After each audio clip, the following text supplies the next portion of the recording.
তোমাদের সবাইকে SSC dreamers Facebook পেজে স্বাগতম। তোমাদের সবার পরীক্ষার প্রস্তুতি কেমন তা কমেন্ট বক্সে জানিও। তোমরা যারা 2027 বা 28 সালে এসএসসি পরীক্ষা দিবে তাদের জন্য আমি ক্যালকুলেটর হ্যাক্স নিয়ে হাজির হয়েছি।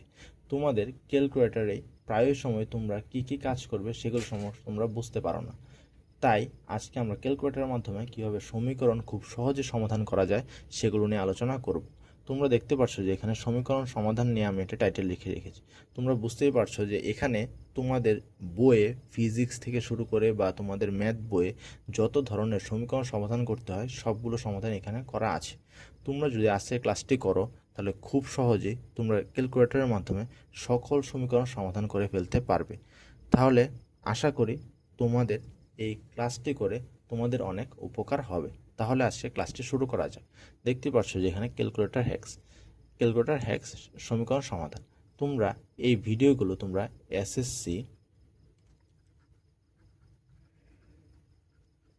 ড্রিমার্স ফেসবুক পেজে দেখতে পারো এবং ABC জোন এই ইউটিউব চ্যানেলে তোমরা দেখতে পারো।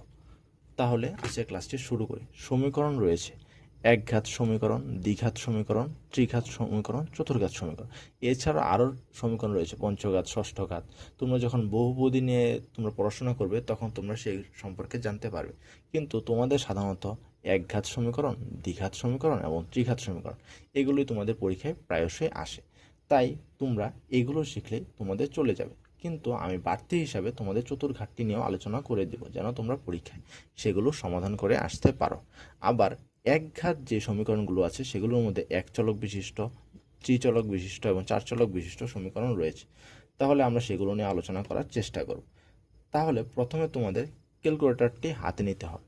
ক্যালকুলেটরটি হাতে নিয়ে তোমাদের প্রথমে যে জিনিসটি সম্পর্কে বুঝতে হবে সেটি হচ্ছে কিভাবে আমরা ইকুয়েশন সলভ করব। তোমরা দেখতে পাচ্ছ এটি হচ্ছে 991 EX প্লাস ক্যালকুলেটর। তোমরা জানো যে এই ক্যালকুলেটরটি হচ্ছে সবচেয়ে বেশি শক্তিশালী। তোমাদের CW ক্যালকুলেটরটাও কিন্তু অনেক শক্তিশালী, কিন্তু CW ক্ষেত্রে অনেক বেশি ফাংশন জটিলতা রয়েছে। তাই তোমরা চেষ্টা করবে যে 991 EX প্লাসটি ব্যবহার করার। তাহলে আমরা প্রথমে এখানে দেখতে পাচ্ছ যে প্রথমে ক্যালকুলেটরটা তো অন করতেই হবে। প্রথমে ক্যালকুলেটর অন করার পর তোমরা এসি বাটনে ক্লিক করবে যেন তোমাদের সবগুলো ফাংশন যেগুলো আগে করা ছিল সেগুলো অফ হয়ে যায়। তারপর তোমরা দেখতে পাচ্ছ এখানে একটি বাটন রয়েছে যেটি হচ্ছে সেটআপ নাম। তোমরা সেটআপে ক্লিক করবে। সেটআপে ক্লিক করার পর তোমরা এখানে নিচের যে আইকনটা রয়েছে এই আইকনটা তোমরা এখানে ক্লিক করবে। এখানে ক্লিক করার পর তোমরা দেখতে পাচ্ছ যে এ নামে একটি অপশন আছে এবং এ নামে অপশনটি হচ্ছে ইকুয়েশন বা ফাংশন। তোমরা এই ইকুয়েশন বা ফাংশনে তোমরা চলে যাবে। তোমরা ইকুয়ালস টুতে ক্লিক করলেই তোমরা ইকুয়েশন বা ফাংশনে চলে যাবে। তারপর তোমাদের দিয়েছে সিম্বল ইকুয়েশন বা পলিনোমিয়াল ইকুয়েশন। তখন তোমাদের বুঝতে হবে যে তোমরা যে ক্যালকুলেটরের সমাধানগুলো করবে সেগুলো কি সিম্বল ইকুয়েশন নাকি তোমাদের পলিনোমিয়াল ইকুয়েশন। তোমরা সিম্বল ইকুয়েশনের ক্ষেত্রে তোমরা এক্স এবং ওয়াই এই চলকগুলো থাকবে, কিন্তু তোমরা যখন পলিনোমিয়াল করবে তখন X square, Y square, Z square এগুলো থাকবে। তাই তোমাদের বুঝতে হবে যে কোনটা সিম্বল ইকুয়েশন এবং কোনটা হচ্ছে পলিনোমিয়াল ইকুয়েশন। তোমরা এখানে দেখতে পাচ্ছ যে এখানে দুই চলকের একটি সিম্বল ইকুয়েশন দেওয়া রয়েছে। সিম্বল ইকুয়েশন থেকে তোমাদের এক্স এবং ওয়াইয়ের মানটি বের করতে বলা হয়েছে। তোমরা যদি সাধারণভাবে ক্যালকুলেটর ছাড়া এগুলো সলভ করতে যাও তাহলে তোমাদের প্রথমে এখান থেকে অপনয়ন বা প্রতিস্থাপনের মাধ্যমে এক্স এবং ওয়াইয়ের মান বের করতে হবে। কিন্তু তোমরা যদি এগুলো ক্যালকুলেটরের মাধ্যমে করতে চাও খুব সহজে 10 সেকেন্ডের মধ্যে এগুলো সলভ হয়ে যাবে। কিন্তু তোমরা যদি ইন জেনারেল যেভাবে সবাই বের করতে চায় যে হাতে কলমে করে, তাহলে কিন্তু তোমাদের 1 থেকে 2 মিনিট সময় লেগে যাবে। তোমাদের যেহেতু 30 মিনিটে 30টি MCQ আনসার করতে হবে, তাই তোমরা কখনোই এই সহজ সমাধানগুলো বা সহজ MCQগুলো যদি সলভ করতে গিয়ে তোমরা অনেক বেশি সময় নষ্ট করে ফেলো তাহলে তোমরা পরীক্ষায় সম্পূর্ণ ম্যাথ সলভ করে আসতে পারবে না। তাই তোমাদের দেখিয়ে দিচ্ছি এটা কিভাবে করতে হবে। তাহলে তোমরা প্রথমে ইকুয়েশনে চলে গেলে, তারপর সিম্বল ইকুয়েশনে চলে গেলে, তারপর তোমাদের কাছে জানতে চেয়েছে যে এখানে আননোন কয়টি। তোমরা এখানে দেখতে পাচ্ছ যে এখানে এক্স এবং ওয়াই হচ্ছে আননোন, তার মানে এখানে আননোন হচ্ছে 2টি। তাই তোমরা এখানে 2তে ক্লিক করবে। 2তে ক্লিক করে দেখতে পাচ্ছ তোমাদের এমনভাবে সুন্দরভাবে একটি সমীকরণ চলে এসেছে। এখন তোমরা সহজভাবে সেগুলো লিখে ফেলবে। যেমন এখানে দেখতে পাচ্ছ এখানে কিন্তু শুধু চলকগুলো লিখতে হবে এবং তোমাদের মনে রাখতে হবে চলকগুলো কিন্তু প্লাস এবং মাইনাস সামনে থাকে। যেমন দেখতে পাচ্ছ এখানে 2 এর আগে কিছু নেই, তার মানে এখানে হচ্ছে প্লাস চিহ্ন। এখানে 1 এর আগে কিছু নেই, তার মানে প্লাস চিহ্ন। এখানে 2 এর আগে প্লাস চিহ্ন দেওয়াই রয়েছে, এখানে 2 এর আগে প্লাস চিহ্ন দেওয়াই রয়েছে। তার মানে বুঝতে পারছো যে তোমাদের চিহ্নগুলো দেওয়া রয়েছে। তোমরা এখন শুধু ক্যালকুলেটরে এগুলো টাইপিং করবে। যেমন দেখতে পাচ্ছ প্রথমে 2 ক্লিক করার পর ইকুয়ালস টুতে ক্লিক করবে। ওয়ের ক্ষেত্রেও 2 ক্লিক করলে তারপর তোমাদের জানতে চাইছে যে ধ্রুবক পদটি কত। ধ্রুবক পদটি হচ্ছে 2, তোমরা লিখে ফেলে। তারপর জানতে চাচ্ছে যে তোমাদের দ্বিতীয় যে সমীকরণটি রয়েছে সেটির এক্সের সহগ কত, তোমরা 1 লিখে ফেললে। ওয়াইয়ের সহগ কত, 2 লিখে ফেললে। তারপর 8 লিখে ফেললে। তোমরা দেখতে পাচ্ছ এখান থেকে এক্সের ভ্যালু -6 এবং ওয়াইয়ের ভ্যালু হচ্ছে 7। তাহলে এক্সের ভ্যালু হচ্ছে -6 এবং ওয়াইয়ের ভ্যালু হচ্ছে 7। তাহলে কিন্তু তোমরা দেখতে পাচ্ছ যে শুধু একটি টাইপিংয়ের মাধ্যমে খুব সহজেই এই এমসিকিউগুলো সলভ করা যায়। তোমরা এই এমসিকিউগুলোর ক্ষেত্রে কিন্তু অনেক বেশি সময় নষ্ট করে ফেলো। তাহলে আশা করি তোমরা এই ম্যাথটি বুঝতে পেরেছো। তোমাদের যদি ক্যালকুলেটরে সবগুলো ফাংশন বুঝতে অসুবিধা হয়, তাই আমি তোমাদের জন্য একটি অ্যালগোরিদমের মতো তোমাদের সাজিয়ে রেখেছি। তোমরা এখন সেটি আবার মিলিয়ে দেখতে পারো। প্রথমে তোমরা মেনুতে ক্লিক করবে। তোমরা দেখতে পাচ্ছ যে আমি শুরুতে তোমাদের দেখিয়েছি যে তোমরা শুরুতে যদি চলে যাও, শুরুতে তোমরা যদি ক্যালকুলেটর অন করো তাহলে কিন্তু এই অপশনটি দেখবে। ক্যালকুলেটর অন করার পর তোমরা যদি এই অপশনটিকে দেখো, তারপর তোমরা এখানে মেনুতে ক্লিক করবে। মেনুতে ক্লিক করার পর তোমরা দেখতে পাচ্ছ এখানে এই চিহ্নটি দিয়ে রেখেছি। এই চিহ্নটি মানে তোমাদের এই চিহ্নটি ক্যালকুলেটরে তোমরা এই চিহ্নটি ডাউনলোডে টিপ দেবে। তারপর দেখছো 2বার ডাউনলোড টিপ দিয়ে পরে সাইডের টিপ দিলে পরে ইকুয়ালস টুতে ক্লিক। তোমরা 2বার দিকে দেওয়ার পর তোমরা যদি সাইডে অপশনে টিপ দাও তাই দেখতে পাচ্ছ যে ইকুয়েশন বা ফাংশন চলে এসেছে। তারপর তোমরা ইকুয়ালস টুতে ক্লিক করো। ইকুয়ালস টুতে চলে আসছে। পরে তোমাদের এক ঘাত থাকলে একে ক্লিক করো, এবং যদি 2 ঘাত বা 3 ঘাত থাকে বা 4 ঘাত থাকে তাহলে তোমরা 2-এ ক্লিক করো। তারপর আননোন যতটি আছে ততগুলোর মান বের করবে, তারপর সহগ বের করবে, তারপর এর ভ্যালু তোমাদের চলে আসবে। তোমাদের যেভাবে মাত্র শিখিয়েছে সেভাবে করলেই চলবে।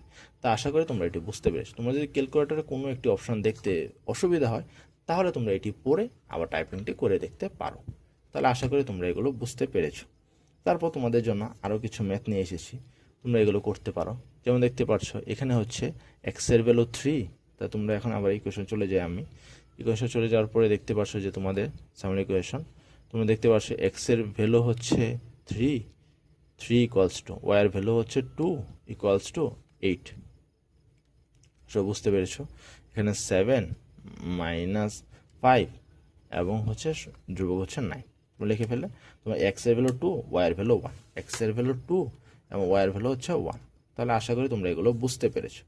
এখন তোমাদের কিছু জিনিস মনে রাখতে হবে।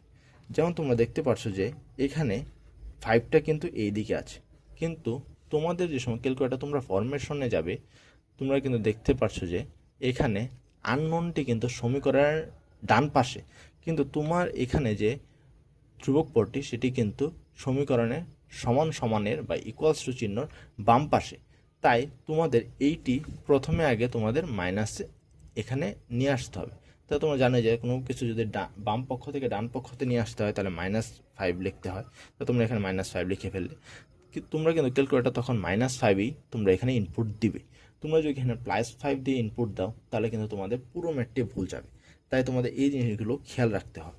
এবং তোমাদের কিছু কিছু সময় দেখবে যে এখানে 9x লেখা এবং নিচে হচ্ছে 5y-টা আগে লেখা এবং 7x-টা পরে লেখা। তোমরা অনেক সময় ভুল করো কি, তোমরা এখানে 9x দেখলে এখানেও তোমরা এইটিও মনে করো যে এটিও 5x লেখা, কিন্তু আসলে কিন্তু এটি 5y লেখা।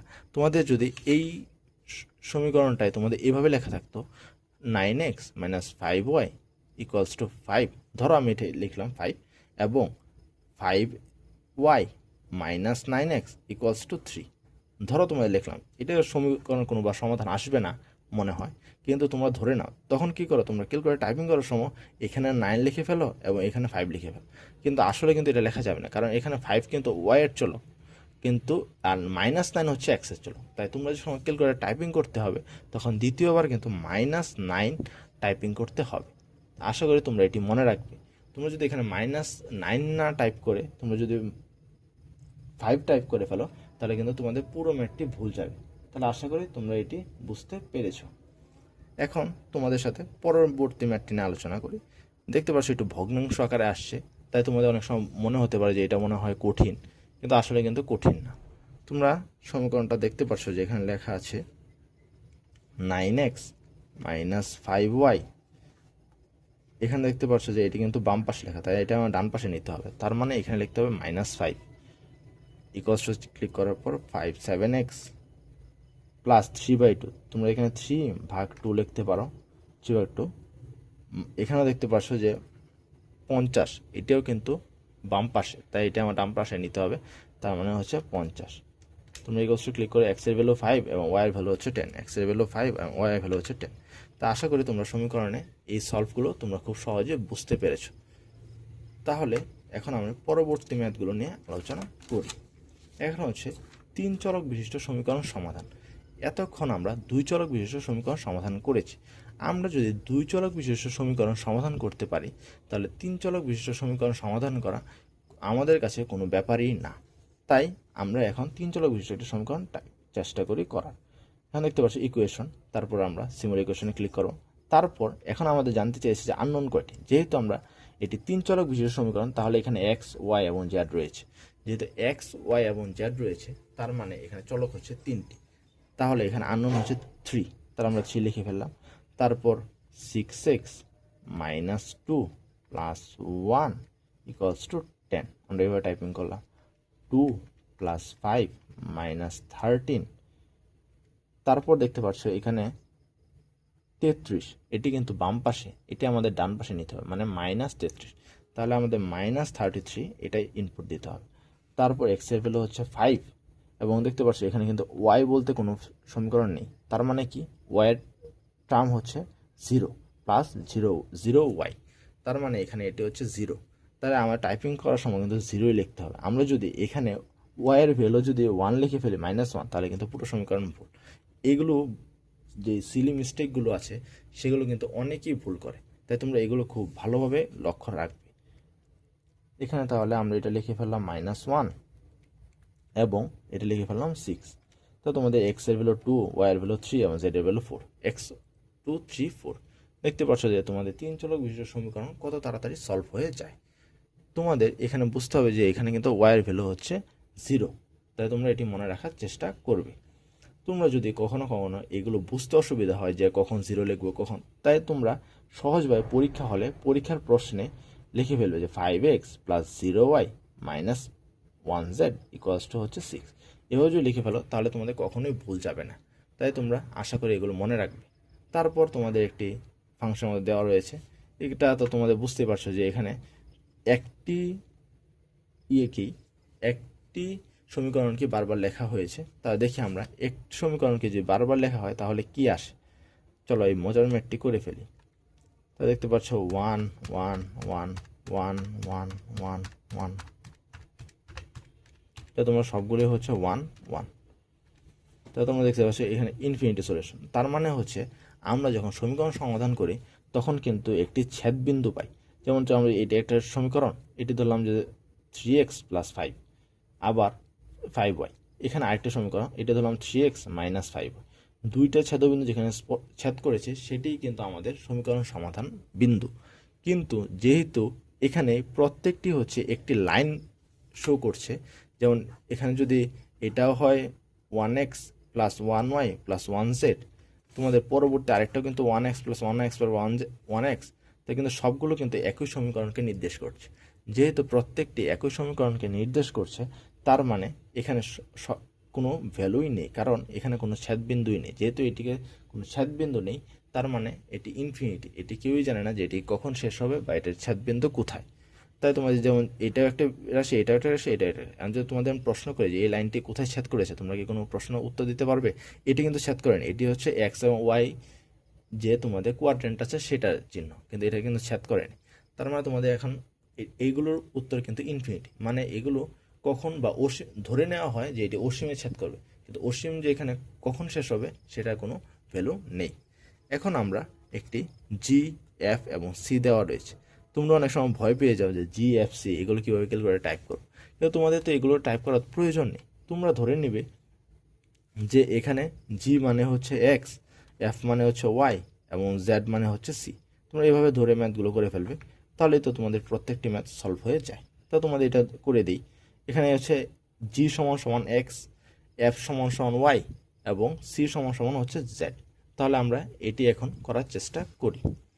তাহলে তোমরা এখানে দেখতে পাচ্ছ যে 5g, তাহলে আমরা এখানে লিখে ফেলি 5x plus 3y plus 1x plus হচ্ছে 8। তাহলে আমরা লিখে ফেললাম প্রথমটা। তারপর 2x minus 8y plus 1z। তারপর দেখতে পাচ্ছ এখানে 52 কিন্তু বাম পাশে, এটা আমার ডান পাশে নিতে হবে। তার মানে এখানে আমার লিখে ফেলতে হবে মাইনাস 52 ইকুয়ালস। তারপর লিখবো 5, যে এখানে কিন্তু তোমরা দেখতে পাচ্ছ যে এখানে কিন্তু g সমান সমান x ধরেছি, তার মানে এখানে g সমান সমান x, এখানেও কিন্তু g সমান সমান x, কিন্তু এখানে কিন্তু g নেই, এখানে f মানে কিন্তু y। তাই আমাদের y এর সময় আমাদের লিখতে হবে হচ্ছে +5, এবং যে সময় x লিখবো, আমরা যখন x এর চলক লিখবো তখন কিন্তু -3 লিখতে হবে।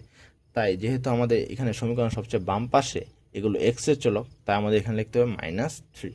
আশা করি তোমরা এগুলো বুঝতে পেরেছো। তারপর 5, তারপর c এর ভ্যালু 1 এবং ধ্রুবক হচ্ছে 36। তো আমরা লিখে ফেললাম। তো x এর ভ্যালু হচ্ছে -2, y এর ভ্যালু 6 এবং z এর ভ্যালু হচ্ছে 3। তো আশা করি তোমরা এই ম্যাথগুলো বুঝতে পেরেছো। তারপর আমরা অন্য টাইপগুলো নিয়ে আলোচনা করি। এখন আমরা চতুর্ঘাত চলক বিশিষ্ট সমীকরণগুলো নিয়ে আলোচনা করব। চলক বিশিষ্ট সমীকরণ হচ্ছে, প্রথমে আমরা আবারও সিমুলেশনে চলে যাব। তারপর আমাদের জানতে চাইছে যে আননোন কয়টি। তাই দেখতে পাচ্ছ এখানে আননোন 1, 2, 3, 4, তার মানে এখানে আননোন হচ্ছে 4টি।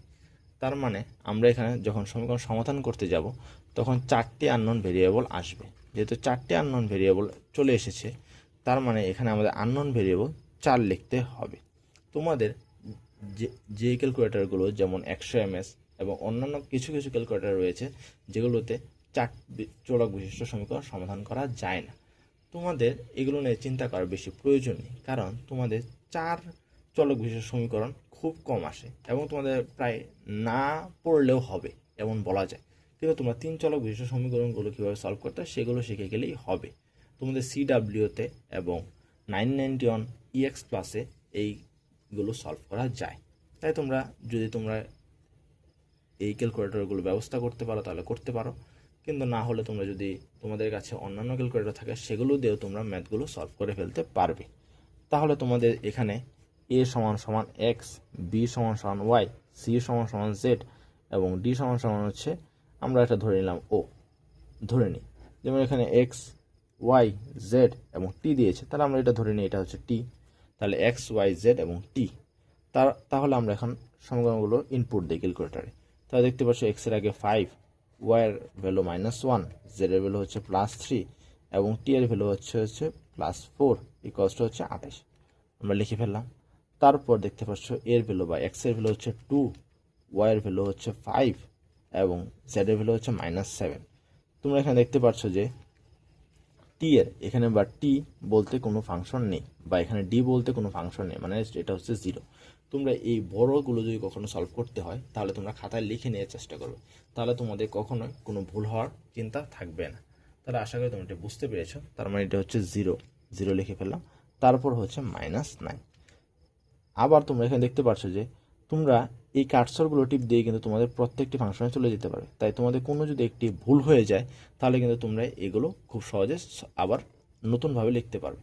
এবং তোমাদের কখনো কখনো যদি আনসার মিলানোর প্রয়োজন হয় তাহলে কিন্তু তোমরা এগুলো এভাবে করতে পারো। তোমরা প্রথমে আনসারটি খাতায় বের করে, যেমন সৃজনশীলের ক্ষেত্রে তার তোমরা ক্যালকুলেটরের মাধ্যমে সলভ করতে পারবে না।